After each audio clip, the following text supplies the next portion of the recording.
السلام عليكم ورحمة الله وبركاته. بسم الله الحمد لله والصلاة والسلام على أشرف المرسلين وعلى آله وصحبه أجمعين أما بعد. ഏറ്റവും ബഹുമാനവും ആദരവും നിറഞ്ഞ ഉസ്താദന്മാർ, എൻ്റെ പ്രിയമുള്ള മുഅ്മിൻ മുഅ്മിനാത്തുകളെ, ഈ വേദിയിൽ എനിക്ക് അർപ്പിതമായ വിഷയം നബി സല്ലല്ലാഹു അലൈഹി വസല്ലം തങ്ങളുടെ ജീവിതം കുറിച്ചാണ്. ഈ വിഷയത്തെക്കുറിച്ച് ഒന്ന് രണ്ട് സംസാരിക്കാൻ ഞാൻ ആഗ്രഹിക്കുന്നു. അല്ലാഹു സുബ്ഹാനഹു വ തആല തൗഫീഖ് നൽകട്ടെ. ആമീൻ. പ്രിയമുള്ള ജനങ്ങളെ, ഒരു വ്യക്തിയുടെ ജീവിതം സുന്ദരമാവുമ്പോഴാണ് ആ വ്യക്തി ജനമനസ്സുകളിൽ സൂക്ഷിക്കപ്പെടുന്നത്. വർഷങ്ങളേറെയായിട്ടും ലോക മുസ്ലിമീങ്ങളുടെ മനസാന്തരങ്ങൾ ജീവിക്കുന്ന ഒരു വ്യക്തി ഉണ്ടെങ്കിൽ അത് നബി സല്ലല്ലാഹു അലൈഹി വസല്ലം തങ്ങൾ മാത്രമാണ്.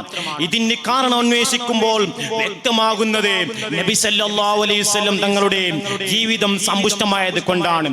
ജനമനസ്സുകൾ ഇടപിടിക്കാൻ മാത്രമുണ്ടായിരുന്നു അവിടുത്തെ ജീവിതം. ഒരു സാധാരണ മനുഷ്യൻ ചെയ്യാൻ കഴിയുന്നതിലധികം നബി സല്ലല്ലാഹു അലൈഹി വസല്ലം തങ്ങൾ കേവലം 63 വർഷങ്ങൾ കൊണ്ട് ചെയ്തു വെച്ചിട്ടുണ്ട്. മാത്രമല്ല, അക്രമത്തിലും അധാർമികതയിലും വ്യഭിചാരത്തിലും മുഴുകിയ ഒരു സമൂഹത്തെ കൈപിടിച്ച് ധർമ്മത്തിന്റെ വഴിയിലേക്ക് കൊണ്ടുവന്ന് സത്യവിവേചനം നടത്തി കൊടുത്ത നബി സല്ലല്ലാഹു അലൈഹി വസല്ലം തങ്ങൾ എന്തുകൊണ്ടാണ് ഉന്നതരാണ് എന്നതാണ് യാഥാർത്ഥ്യം. നബി സല്ലല്ലാഹു അലൈഹി വസല്ലം തങ്ങളെ കുറിച്ച് ഖുർആൻ പരിചയപ്പെടുത്തില്ലേ? ലഖദ് കാന ലക്കും ഫീ റസൂലില്ലാഹി ഉസ്വത്തുൻ ഹസന. തീർച്ചയായും നിങ്ങൾക്ക് അല്ലാഹുവിന്റെ ദൂതനിൽ നിന്ന് ഉദാത്തമായ മാതൃകയുണ്ട്. ശത്രുവിനെ കൺമുമ്പിൽ വെറുതെ വിട്ട നേതാവാണ്. ജനങ്ങളെ ബുദ്ധിമുട്ടിക്കുക എന്നുള്ളത് നബി സല്ലല്ലാഹു അലൈഹി വസല്ലം തങ്ങൾക്ക് ഇഷ്ടമില്ലാത്ത കാര്യമായിരുന്നു. അതുകൊണ്ടാണ് അബൂ മൂസ റളിയല്ലാഹു അൻഹു നിവേദനം ചെയ്യുന്ന ഹദീസിൽ കാണാം, കാന റസൂലുള്ളാഹി സ്വല്ലല്ലാഹു അലൈഹി വസല്ലം ഇദാ ബസഅദും മിൻ അസ്ഹാബിഹി ഫീ ബൽ യസ്രിൻ ഖാല ബശിറുൻ വലാ തുനഫിർ വയസ്സിറുൻ വലാ തുഅസ്സിർ.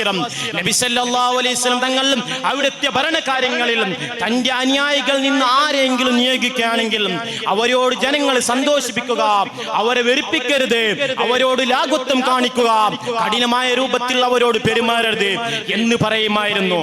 പുതിയ കാലത്തെ ഭരണ സംവിധാനങ്ങൾ നബി സല്ലല്ലാഹു അലൈഹി വസല്ലം തങ്ങളുടെ ഇത്തരം ഉപദേശങ്ങൾ സ്വീകരിക്കുന്നുണ്ട്.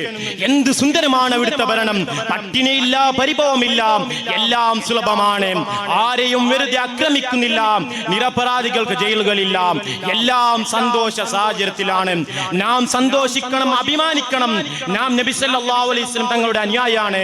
അല്ലാഹു സുബ്ഹാനഹു വ തആല ഞങ്ങൾ നബി സല്ലല്ലാഹു അലൈഹി വസല്ലം തങ്ങളോടൊപ്പം സ്വർഗ്ഗത്തിൽ ഒരുമിച്ച് കൂട്ടുമാറാവട്ടെ എന്ന് മാത്രം പറഞ്ഞുകൊണ്ട് എൻ്റെ വാക്കിനെ അവസാനിപ്പിക്കുന്നു. അസ്സലാമു അലൈക്കും വറഹ്മത്തുള്ളാഹി വബറകാതുഹു. ഇതോടെ